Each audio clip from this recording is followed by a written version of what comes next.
The Lord be with you. And with your spirit. A reading from the Holy Gospel according to John. Glory to you, Lord. Before the feast of the Passover, Jesus knew that his hour had come to pass from this world to the Father. He loved his own in this world, and he loved them to the end. The devil had already induced Judas, son of Simon the Iscariot, to hand him over. So during supper, fully aware that the Father had put everything into his power, and that he had come from God and was returning to God, he rose from supper and took off his outer garments. He took a towel and tied it around his waist. Then he poured water into a basin and began to wash the disciples' feet and dry them with the towel around his waist. He came to Simon Peter, who said to him, "Master, are you going to wash my feet?" Jesus answered him and said to him, "What I am doing you do not understand now, but you will understand later." Peter said to him, "You will never wash my feet." Jesus answered him, "Unless I wash you, you will have no inheritance with me." Simon Peter said to him, "Master, then not only my feet, but my hands and head as well."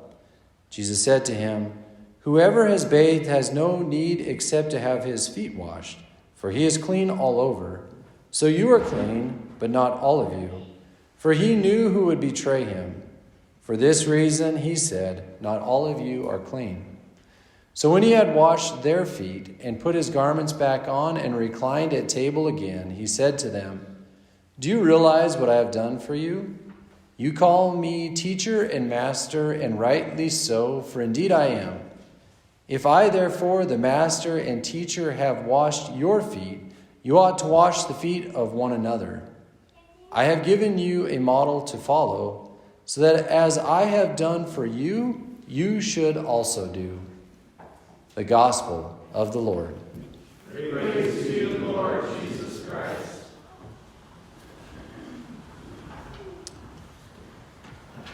Yeah, Holy Thursday, there's just a lot going on. The two masses that can be said on Holy Thursday are the Chrism Mass, which can be said in the morning, and then today's Mass, the Mass of the Last Supper that kicks off the Triduum. So both of those dimensions are brought together here in this Gospel reading. The Chrism Mass is always where priests kind of renew their priestly promises. It kind of highlights the ordination of priests. And then today we have that, as well as the washing of the feet, which we'll do today as well. So kind of both of those dimensions are going on here. And so there's in the washing of the feet, there is an ordination in a sense going on, and there's also this call to service. As well as the installation of the Eucharist that we have prior to that. So all those dimensions kind of rub us a little bit wrong. Like washing your feet, it's not kind of totally something we do a lot of. The ordination that's involved with that is kind of like not understanding what's going on. Peter didn't quite get it. But our Lord says, hey, you will get it later. So I guess the one dimension I want to kind of highlight here in this whole scenario of the Last Supper is that we're called to receive. All right? And it's not easy for us to receive. We always kind of want to do something. So let's just take Peter. Our Lord says, "Hey man, come on up.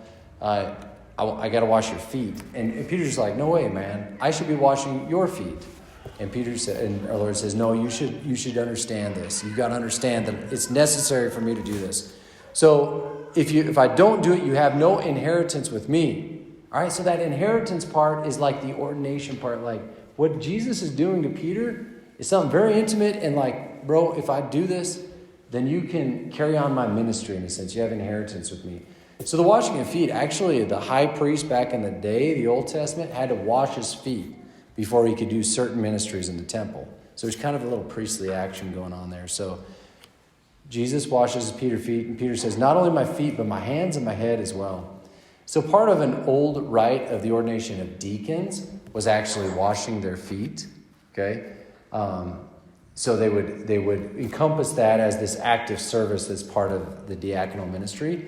Okay, so that was a little bit of part of the diaconal ministry. When a priest is ordained, his hands are anointed.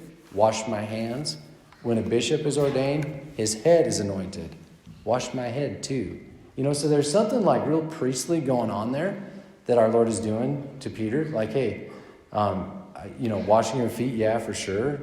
Or, kind of diaconate inheritance stuff, hands, and then his head as well. It's just kind of highlight that. It's not just the active service part, which it totally is, but there's something real deep going on with our Lord here.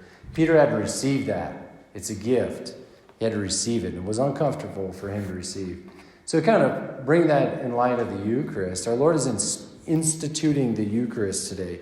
We don't hear too much of that in our gospel here, but it's part of the same scene that our Lord and St. Paul would highlight it. At the Last Supper, he took bread, broke it, and gave it to his disciples, right?